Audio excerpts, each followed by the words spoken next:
Hi, I'm Edward, 31, from Texas, USA.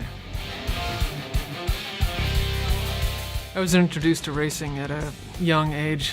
My grandfather was a racer and my father was a racer, and I grew up with my father working on the cars in the garage and started karting at the age of 8, and was fortunate enough to get to work with my father the last few years in vintage racing.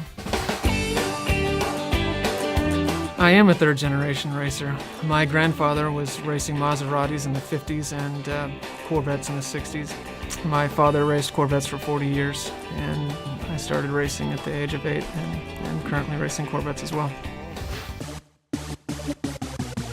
When I was growing up, 8, 9, 10 years old, my father and I used to play ping pong all the time.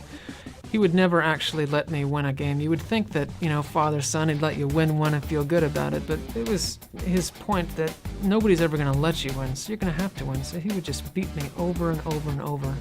And now that he's more of an elderly gentleman, I make sure that I just beat him every time.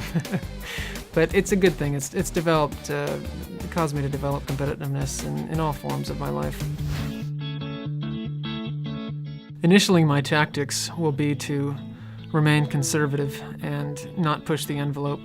I feel there's a few people that probably don't have any business being in a V8 supercar here, and as long as I don't make any mistakes, I should get to the point where there are more serious competitions that I'll excel at.